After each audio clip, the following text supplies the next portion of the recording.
Paulo, este teu marrom e amarelo vai pegar num dos muitos temas fundamentais hoje em dia, não é no Brasil, é no mundo inteiro, que é a questão racial e a forma como tomamos consciência dessa exclusão.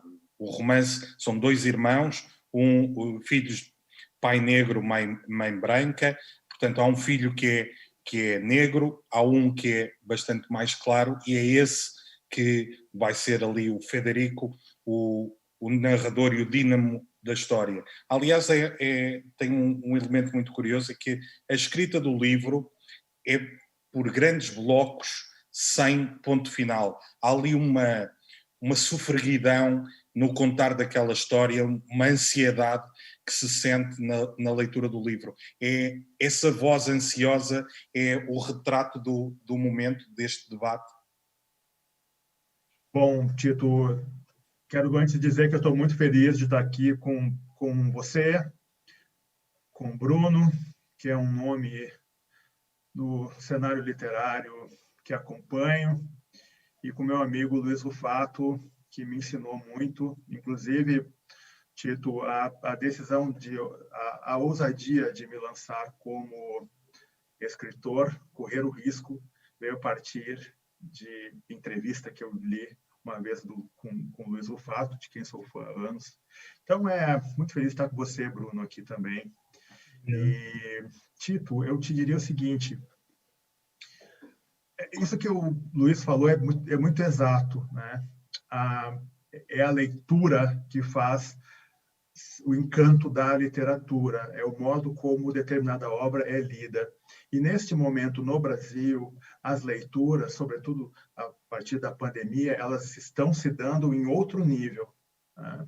Então, eu imagino que eu poderia afirmar aqui que nessa leitura que se renova, eu descubro uma consciência da realidade brasileira e uma consciência do que deveria ser, né, descoberto e superado, e da própria justiça na arte, na literatura. Isso está totalmente no plano mitológico da mentira. Isso vem se evidenciando a partir de grandes romances aqui no Brasil, de uma forma inédita, a partir do Cidade de Deus, que é o do Paulo Lins, que é seu amigo, um defeito de cor, enfim, de modo geral, por várias leituras, né? O próprio Rufato tem em contos, enfim, abordagens dele, essa exposição. Eu imagino que o Marrom e Amarelo seja um passo, meu caro, no sentido de facilitar o caminho de se olhar no espelho, sabe, Tito? Aprender a se olhar no espelho. Nós somos um país negro, com certeza 70% da população brasileira é negra, embora não se reconheça boa parte dela como negra, e esse é um debate que imagino que, jogando um protagonista pardo, negro, de pele clara, dentro desse cenário trágico, que é o racismo no Brasil, se enquadre, né, nessa perspectiva, mas me alinhando ao que o Rufato disse, isso vai depender muito da leitura que é feita, né? E aí o caminho ele é sempre mais complexo e mais sujeito a idas e vidas dialéticas, né? Antes mesmo de eu ir ao Bruno, eu tenho que te fazer uma pergunta, Paulo. Em 2013, Frankfurt, o país homenageado era o Brasil. E foi escolhido um escritor que eu gosto muito para fazer um discurso inaugural. E ele apontou uma série destes temas que nós estamos aqui a falar. Violência doméstica, discriminação, a subjugação de 150 milhões de brasileiros que estão nas margens, que estão nas franjas. E muitos escritores não gostaram de se ver ao espelho e reagiram mal, que não é o sítio para se falar essas coisas, que não se deveria de discutir essas coisas fora de casa. Faz sentido os escritores olharem-se a este espelho da sociedade onde se inserem e reagirem que não vamos falar disto fora de casa, isto é uma coisa para discutir em família? Bom, Tito, a pergunta é ótima e eu não posso deixar de registrar que aquela fala, aquele discurso do Luiz Rufato, que está aqui conosco, ele é um divisor de águas, ele é uma manifestação histórica, e o tempo já comprovou isso, e que expõe a nossa cegueira, a nossa arrogância, Tito, a nossa vaidade e a nossa incapacidade de diálogo e, sim, de se olhar no espelho. Porque num país de uma desigualdade absurda como o Brasil, talvez o vice-campeão do mundo, ou com certeza entre os 5 países mais desiguais do mundo, nós temos uma elite, uma pequena burguesia, uma burguesia, enfim, que não consegue realizar uma síntese da tragédia. E essa é uma brasileira, e essa é uma interlocução antiga minha com o Rufato. Nós, inclusive, fizemos ela lá na Ilha da Madeira, que fizemos uma mesa com Alexandre Lucas Coelho, e essa questão me parece que ela faz parte de um bloco, meu caro, que fez surgir essa extrema-direita e fez termos um presidente que é, digamos assim, a representatividade desse pensamento proto-fascista hoje no Brasil em expansão, né? E que revela esse choque que você comenta, é justamente a incapacidade e o distanciamento que há a partir da leitura de vários escritores, né? E acho que ali era meio já crônica da morte anunciada. Não sei se o Luiz Rufato lembra, mas um pouco antes eu tive uma fala na Flip, Tito, de 2013, que eu fiz com o José Luiz Passos, e eu falei o seguinte: a nossa geração fracassou. E assim que a mesa acabou, as pessoas vieram me dizer: não, Paulo Scott, você está sendo muito crítico, porque a nossa geração ela é vitoriosa, né? Então, você vê que isso representa um pouco essa nossa incapacidade brasileira que repercute na literatura, né? Você vê autoras e autores falando de um Brasil que não existe, entende? De uma classe média paulistana branca que não representa o Brasil. E isso é um erro que Luiz Rufato, na sua obra, nunca cometeu. Muito bem.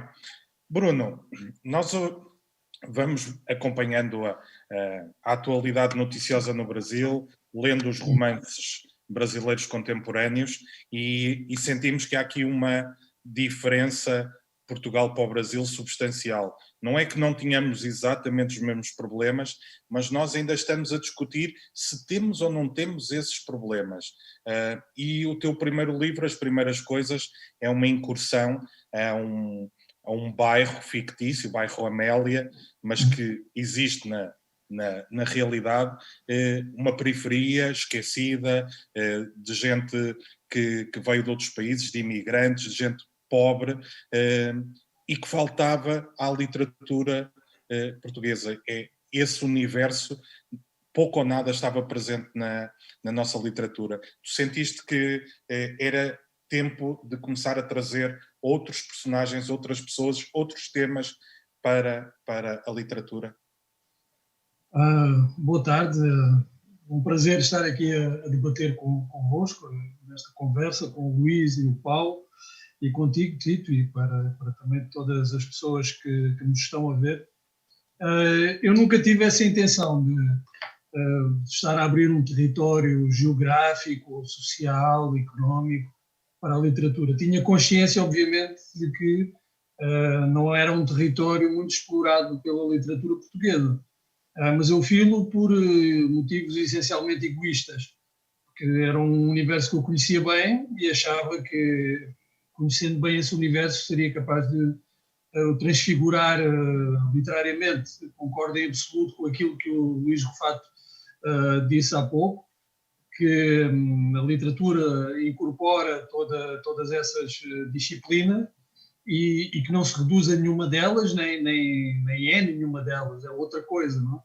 E no meu livro eu acho que isso também está muito presente, a incorporação de diversos tipos de discurso para a criação de uma realidade que é autónoma, não só autónoma desses discursos, mas autónoma em relação à realidade da qual parto, ou que em certa medida retrata. Eu não queria que o meu livro fosse avaliado pela fidelidade ao mundo que está ali retratado, ou seja, ao bairro onde eu cresci e que serviu de inspiração ao livro, ao bairro Amélia. Não é? Portanto, eu não queria que o livro fosse avaliado por esse motivo. Eu quero que o livro seja avaliado literariamente como realidade autónoma. Não é? Porque a maior parte das pessoas, dos leitores, a verdade é que não conhece o bairro, não conhece aquela realidade, portanto não tem meio de saber se eu fui ou não fiel ao mundo real, ou àquele bairro. E isso não me interessava, essa fidelidade ao real, porque o escritor não faz uma transposição, não faz uma imitação da realidade. O que o escritor faz é operar uma transfiguração, e aquilo que se chega no final, o resultado final do livro, é uma coisa que tem que ser avaliada por outros parâmetros que não são os da sua validade enquanto revelador de uma realidade social. Não é? Esse não era o meu objetivo. Agora, devo dizer que uma literatura nacional diversificada, que aborde diversas realidades, é muito mais rica do que uma que, por exemplo, vamos imaginar, só fala de um meio da burguesia, para usar aqui um conceito antigo, não é?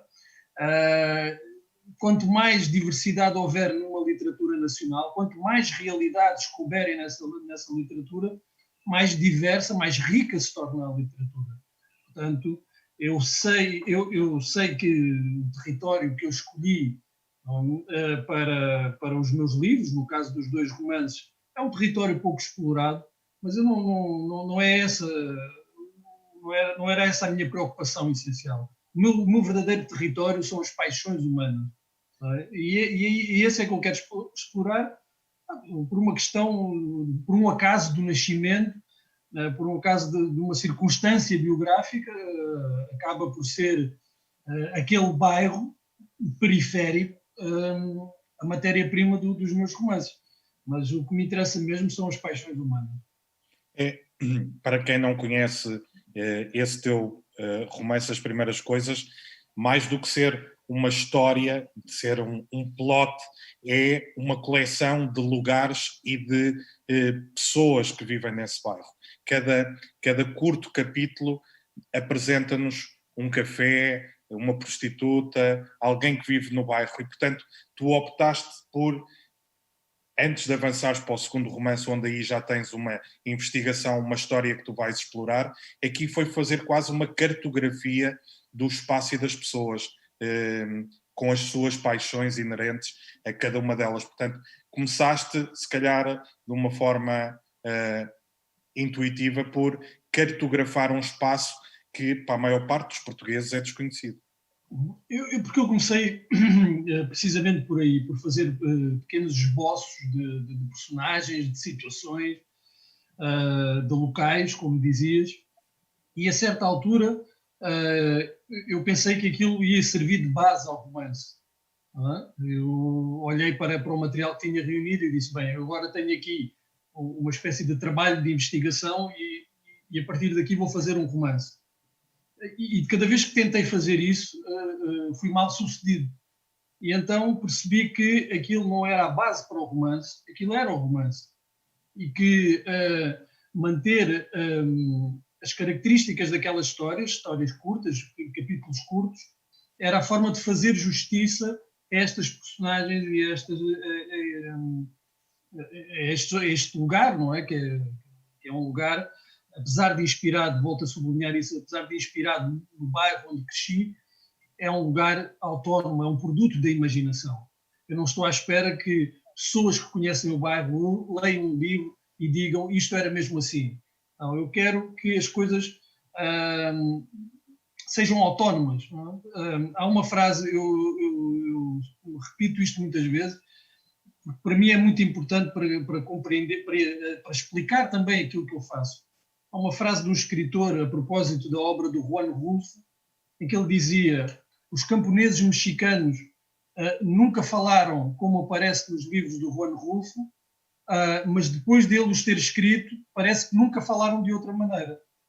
Ou seja, não interessa a fidelidade ao real. Isso é uma questão que não me preocupa muito. Interessa é se aquela realidade que depois aparece ali no livro se sustenta a si mesma, se é orgânica, se é verdadeira. E eu percebi que a maneira daquela matéria-prima, daquelas histórias serem verdadeiras, era mantendo as características iniciais, não querendo encaixar aquilo numa estrutura mais convencional, romanesca.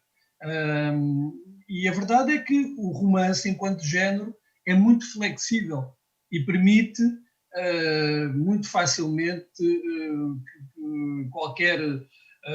que um escritor ponha lá dentro aquilo que lhe convém. Não é? O que conta é se no final aquilo faz sentido, é coerente.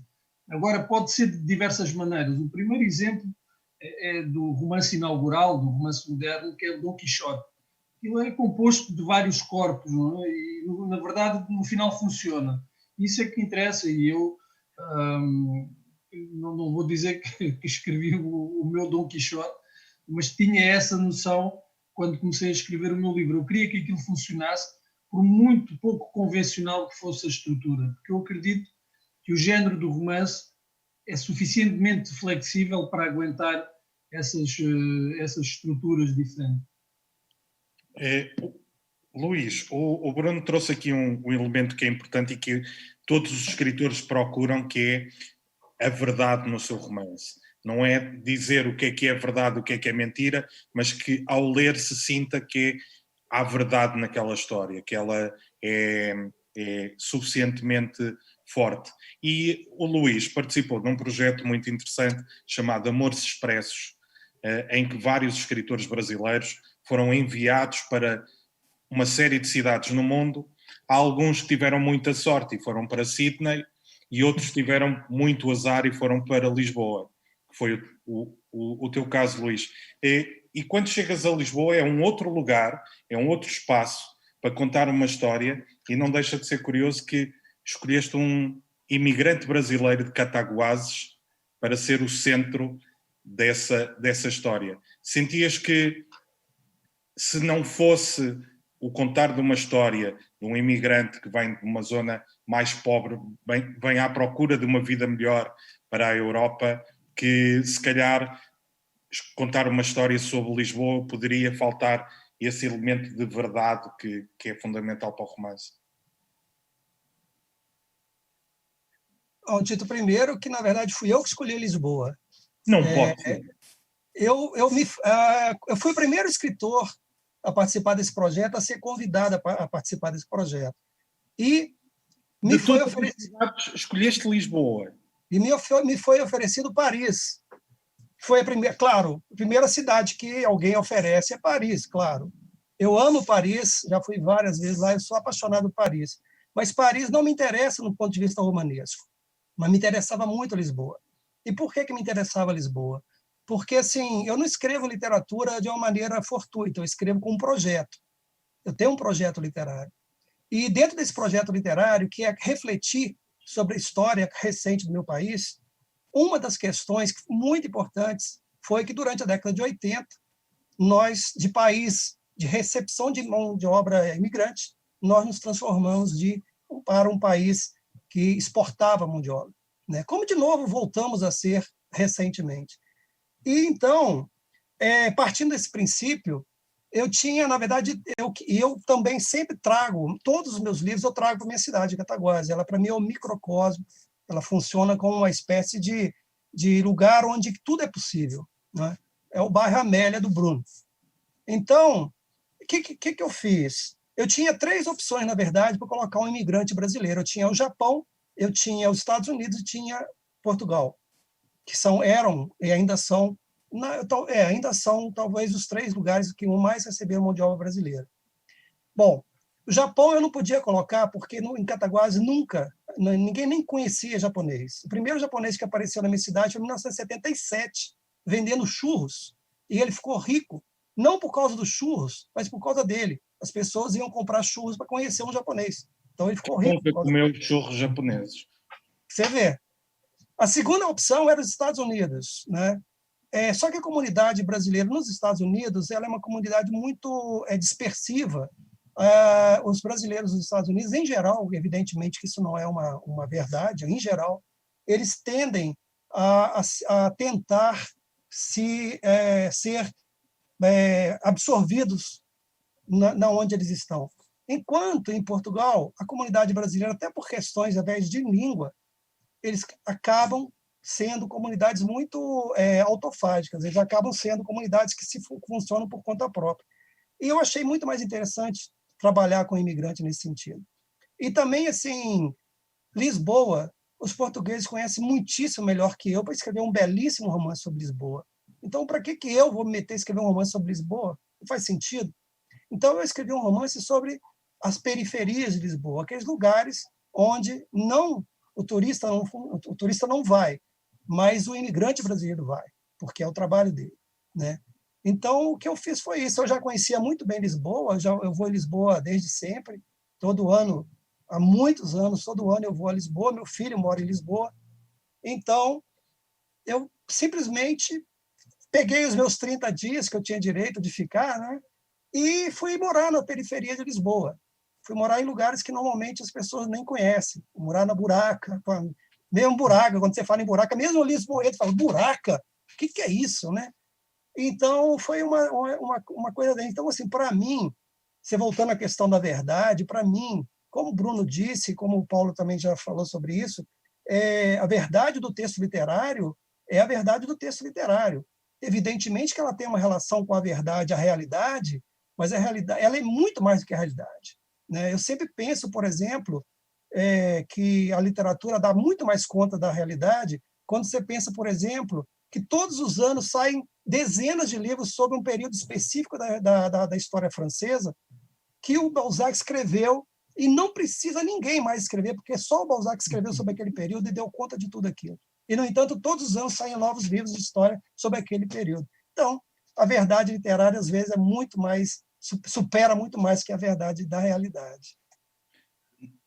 Paulo, e como é que foi para ti, 30 dias, Sydney, na Austrália, chegar lá e encontrar essa verdade? Nós estamos aqui a falar sobre a importância da escrita com a relação com o lugar, com o falar sobre um povo, sobre pessoas, e chegar a uma cidade que eu não sei se tu já conhecias ou não, e tens 30 dias para conhecer a cidade e para encontrares a verdade da tua história.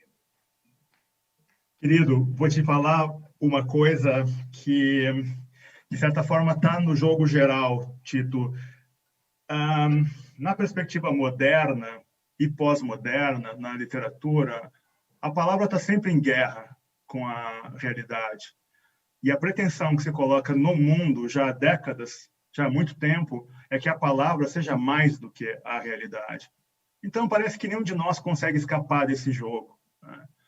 E, repito aqui, até porque o Luiz sabe muito bem, as pessoas se decepcionam muito com as minhas palestras, Tito, porque meus livros são lidos como livros políticos aqui no Brasil, né? Mas eu venho de uma família pobre, de contadores de história, onde só tinha livros técnicos em casa, uma família pobre mesmo. Então, a minha relação com aqueles contadores de história, sabe? Que chamavam muito a minha atenção. E a essa tradição que me parece assim, ser a minha preocupação imediata. Em Sydney, mais uma vez, eu pego uma protagonista mestiça de Maori, com inglês, que é de Auckland, mas tem apartamento em Sydney e tem apartamento em Londres e em Nova York, né? Que é um pouco desse espectro do que é possível hoje, e uma mulher totalmente emancipada, de 30 anos, que é completamente perdida, né? Com todas essas possibilidades que tem à sua disposição, por ser uma pessoa inteligente, enfim.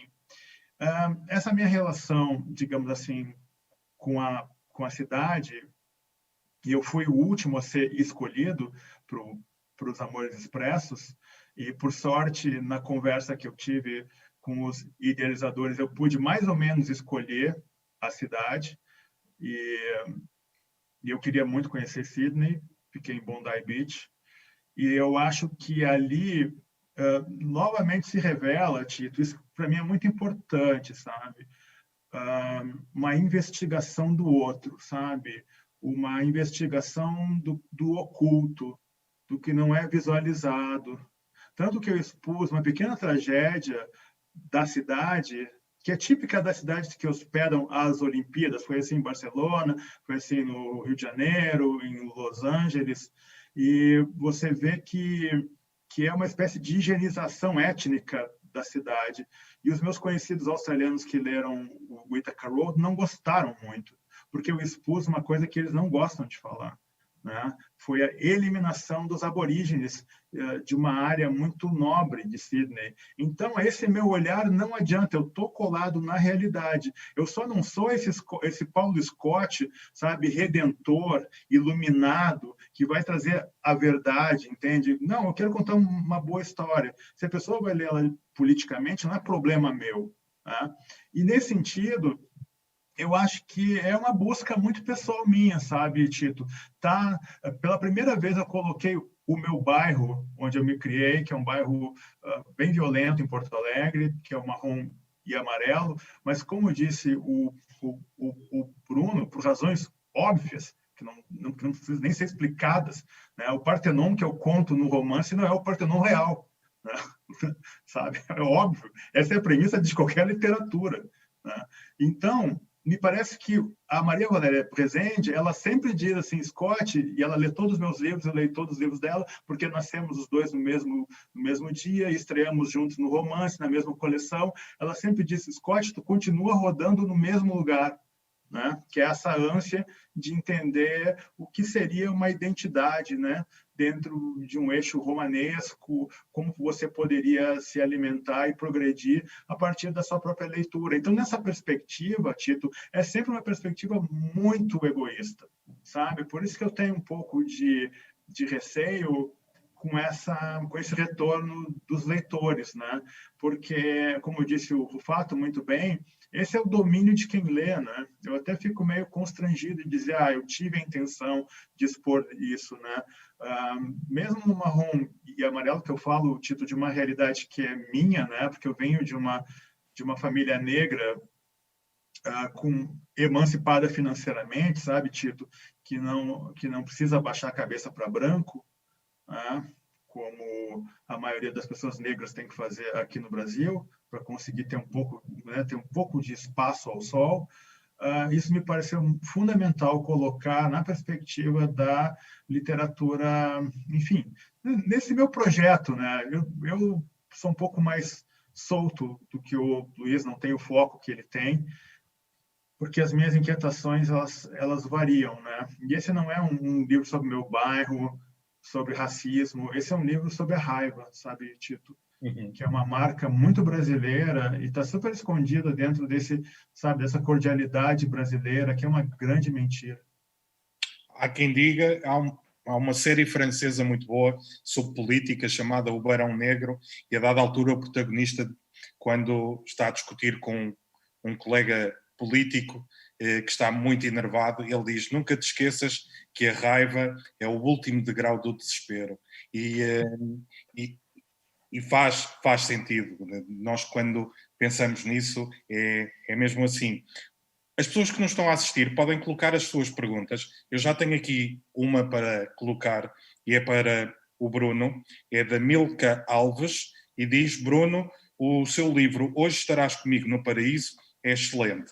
Você acha que contar a história de alguém, mesmo não sendo fiel ao real, é uma forma de fazer justiça ou de diminuir a culpa?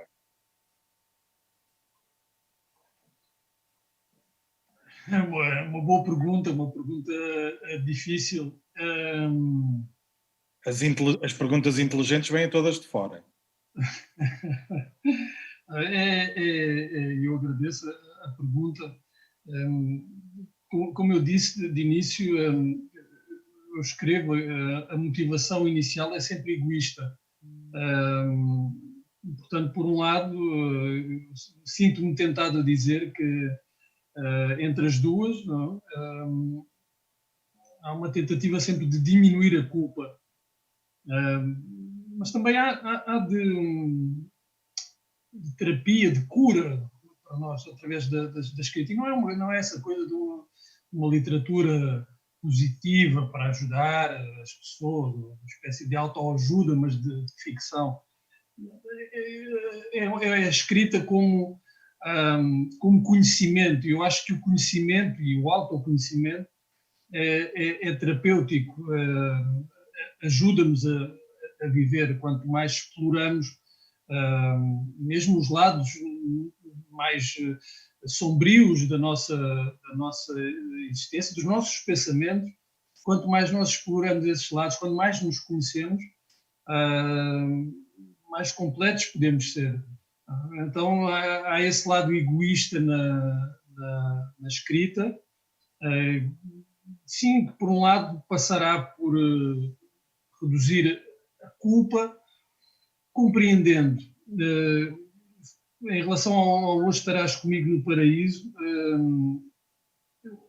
a minha motivação inicial, uma vez mais, era egoísta, e era de tentar saber mais sobre este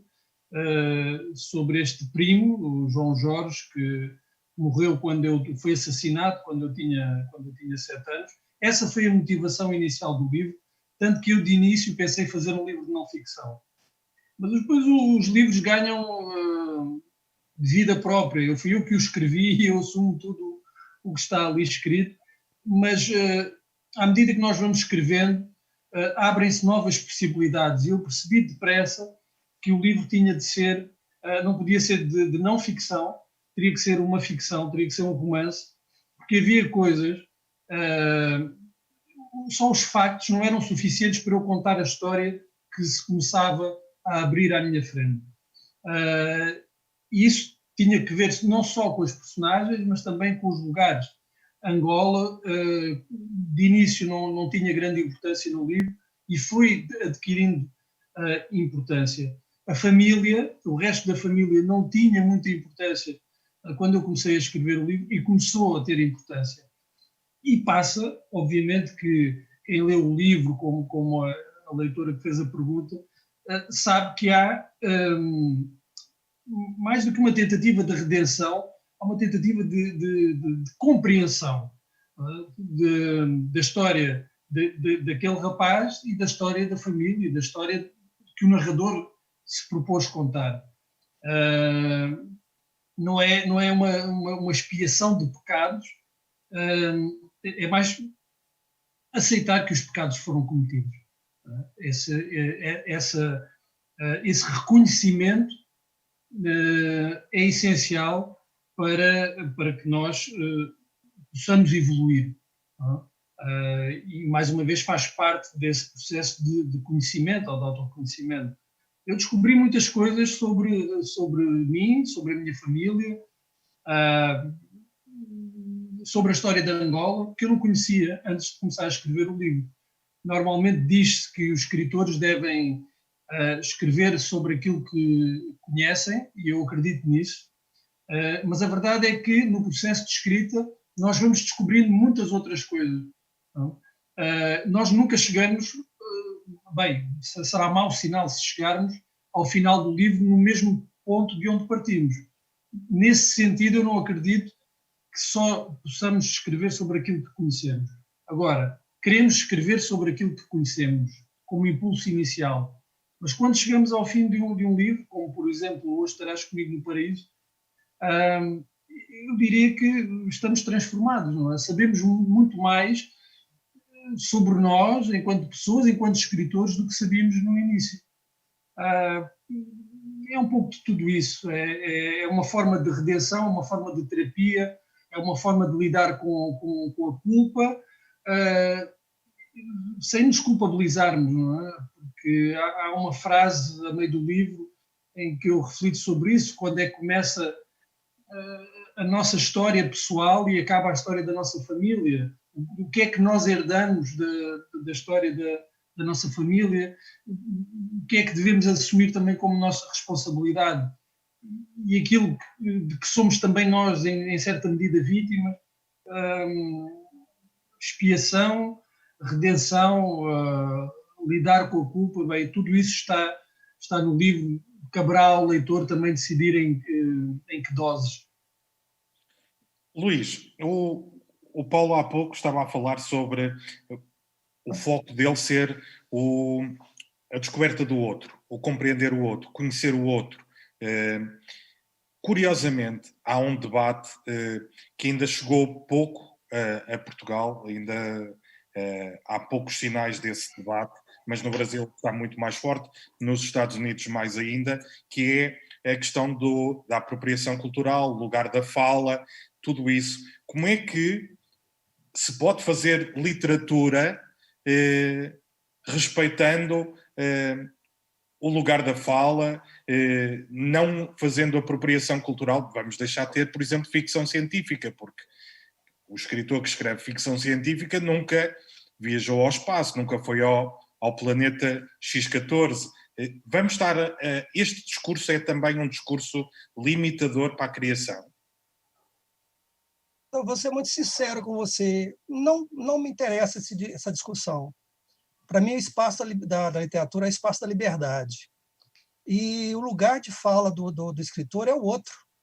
É impossível que o lugar de fala do escritor não seja o outro, né? Há uma interação, porque, veja bem, como o Bruno disse, né, ele estava falando agora que o escritor começa uma história e ele não sabe muito bem para onde caminha, e é verdade, eu acho que os grandes livros são escritos assim.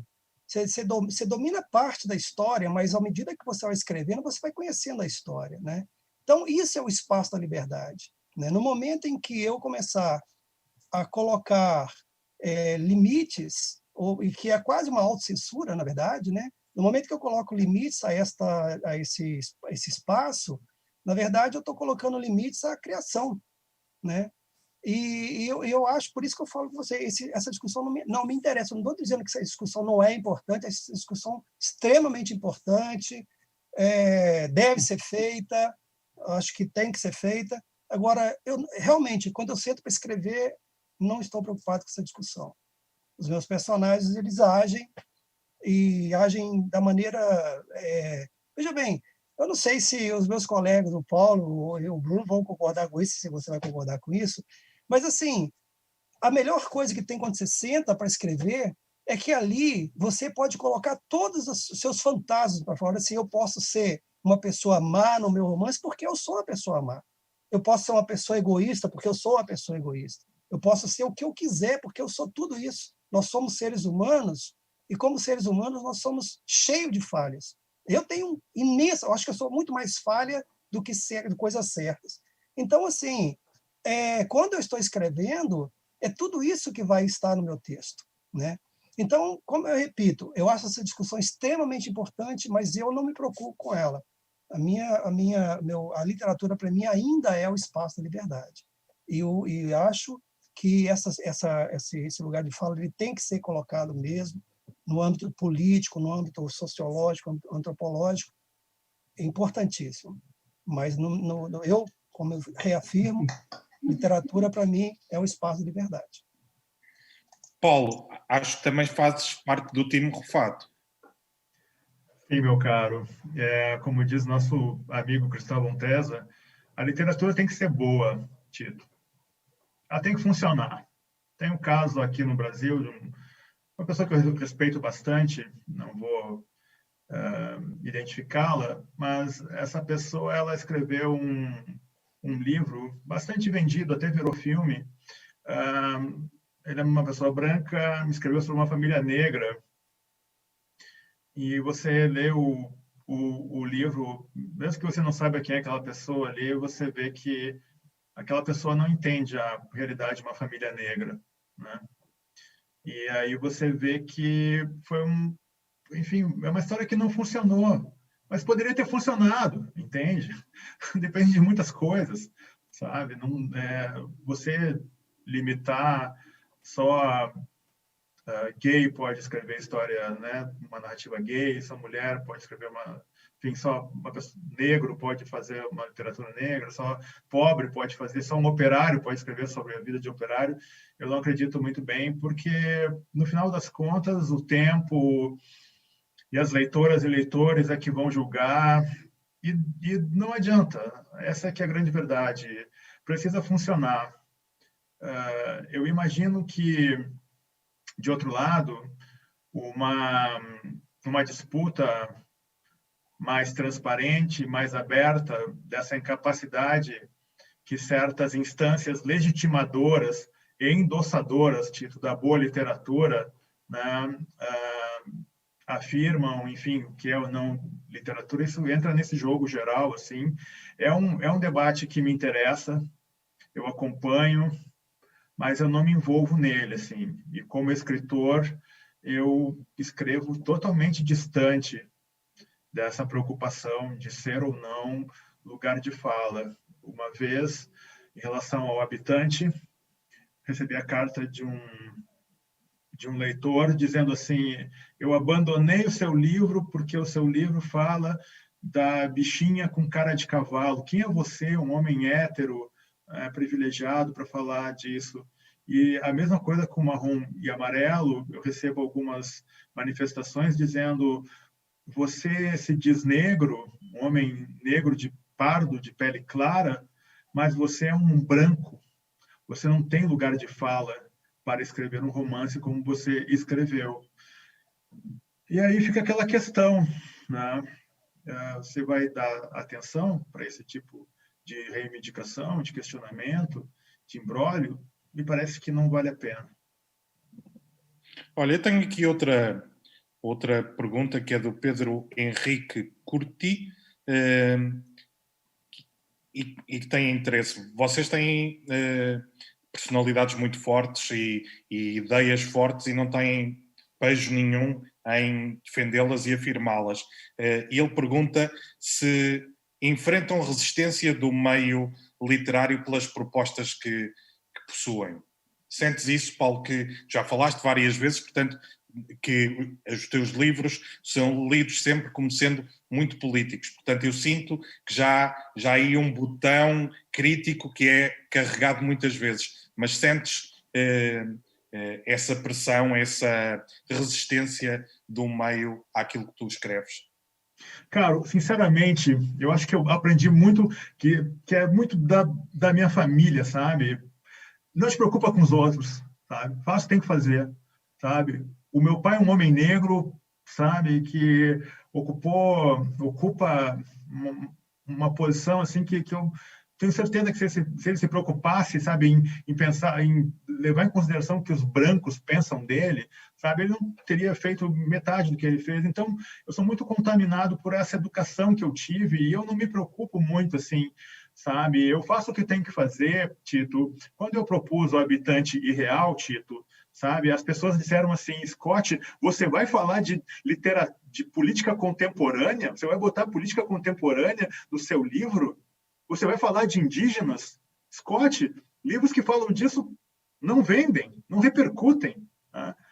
E pensa se eu tivesse me pautado por esses comentários. Né? Eu jamais teria escrito O Habitante Irreal, que teve a repercussão que teve no mundo inteiro. Então, quer dizer, me parece que essa é uma questão assim irrelevante, sabe? Mas o que eu posso te dizer, meu caro Tito, é que o Marrom e Amarelo foi o meu primeiro livro, né? É o 12º, o meu primeiro livro, que ninguém disse: puxa, é uma literatura estranha, sabe? Não são personagens marginais, sabe? Não são personagens excêntricas, sabe? Porque aqui no Brasil, sobretudo Rio, São Paulo, com essa chancela acadêmica, tem muito isso, né? De querer é muito bacana você falar do Holocausto judaico, né? Da família que veio do sul da Itália, da Suíça, da França, da Alemanha, sabe? Mas olhar para o Brasil. Então, pô, essa é a minha escolha, né? Então, isso não me afeta muito, não, sinceramente. E suponho que ao Luís também não afete nada se há resistência ou não há resistência. Tito, eu não tenho leitores, então eu nem sei se tem resistência ou não tem resistência. Então, eu tenho meia dúzia de pessoas, eu fico muito feliz, eu sempre falo isso. Eu sou um autor privilegiado, porque eu tenho tão poucos leitores que eu conheço eles pessoalmente. Entendeu? Então, se eles têm alguma coisa para falar, eles falam comigo pessoalmente. Então, é ótimo isso. Se Luiz Rufato não tem leitores no Brasil, não sei quem tem. Exato, ninguém tem leitores.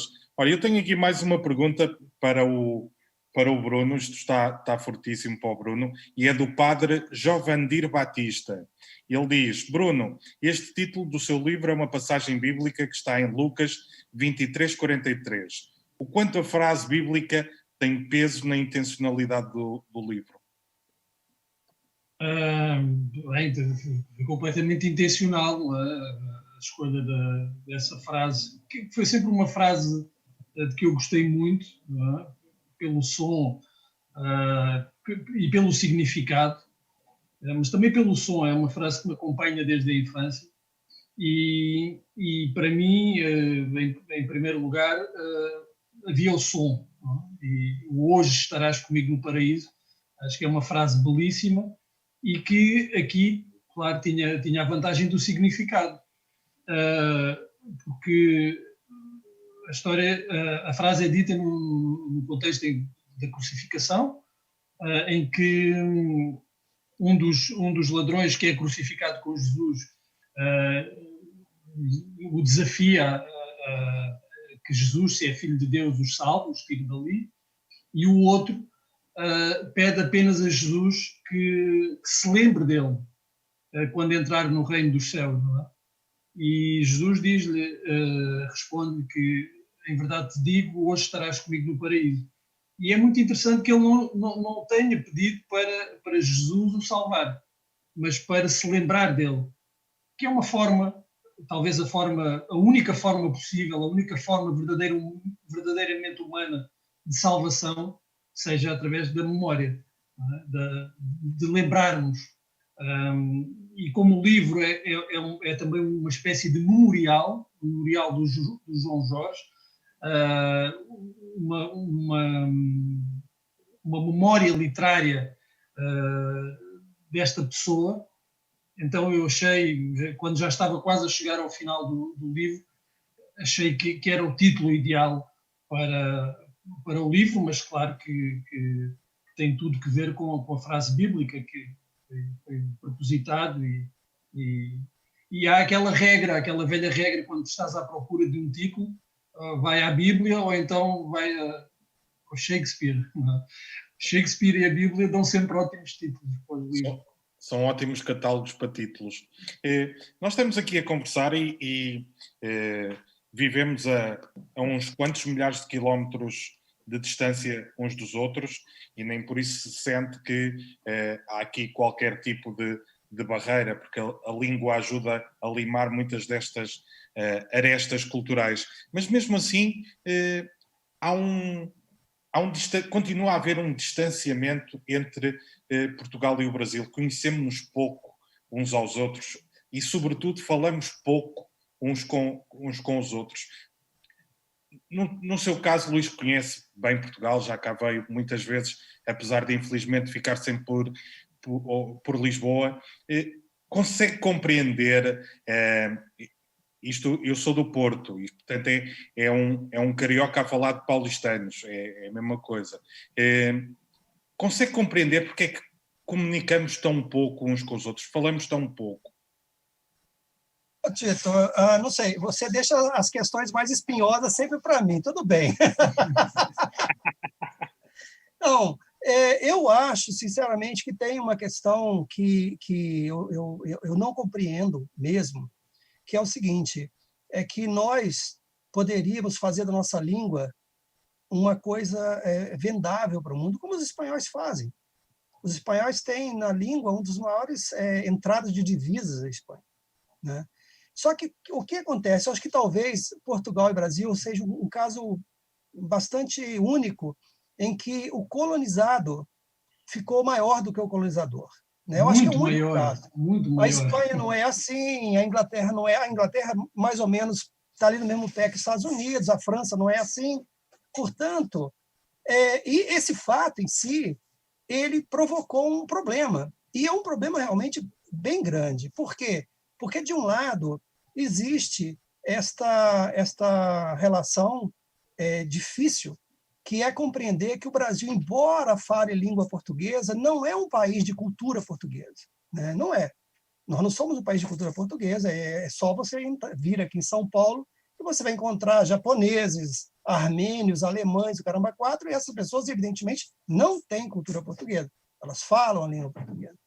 Então, como nós não conseguimos resolver essa ferida, digamos, existencial, que é ter um filho que cresceu muito e ficou maior que o pai, e que, infelizmente, eu acho infelizmente, digo isso com muita ênfase, porque assim, eu conheço bem Portugal e, ao contrário, eu conheço muito bem o Porto, a minha filha tem parentes lá, Canas do Senhorim, tudo ali, aquela região toda. Então, assim, eu conheço de Lisboa para cima muito bem.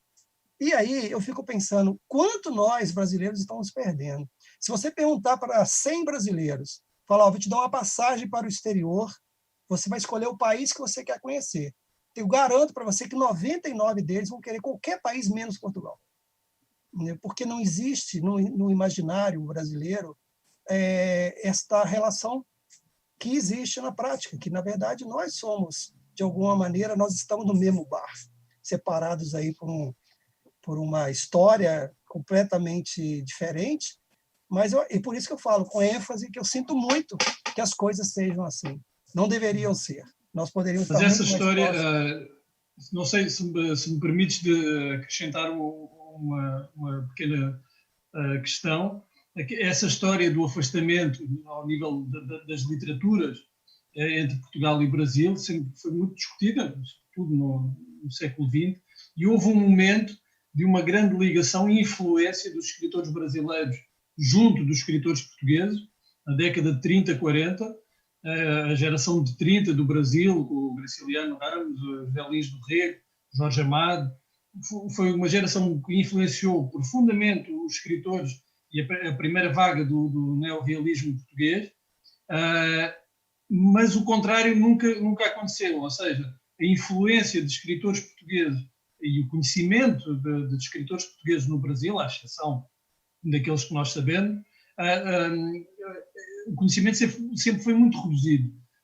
E depois dessa geração de 30, o mesmo se verificou em relação à influência dos escritores brasileiros em Portugal, que foi diminuindo com o passar do tempo. Claro que há nomes que são conhecidos em Portugal, mas o grosso da produção literária brasileira contemporânea é mal conhecida em Portugal, e o mesmo se aplica também ao Brasil em relação à literatura portuguesa. Portanto, não é uma questão recente, é quase que a característica da nossa relação no que diz respeito à literatura. E é por isso que este festival também existe neste formato este ano. É intuito do Afonso Borges e toda a gente que está a colaborar neste festival que passemos a falar mais vezes uns com os outros e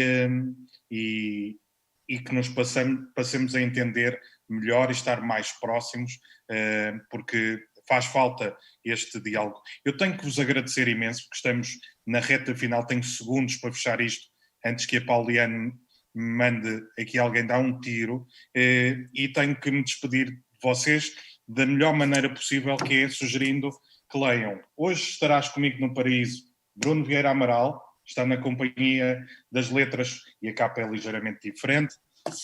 Luís Rufato, leiam os 6 leitores do Luís Rufato, continuem a ler as obras dele. Eu gostei muito desta e do retrato dessa imigração brasileira em Portugal. Teve um título diferente em Portugal, atenção, o livro do Luís Rufato. Não procurem este título no Brasil que não vão encontrar. Estive em Lisboa e lembrei de você. E, por fim, Marrom e Amarelo, Paulo Scott, um livro belíssimo sobre como é que é esta questão de entender o outro, quando o outro é nosso irmão. É um belíssimo livro, uma grande descoberta. Obrigado a todos e já sabem, continuem com Filiar Achá. Nós vamos continuar agora com uma mesa chamada Literatura e História. Vai ter como convidados Lira Neto, Inácio Loyola Brandão, e eles vão ter mais sorte do que vocês, porque a moderação é da Heloísa Starling. Um grande abraço para todos, foi um prazer estar aqui. Obrigado a todos, obrigado.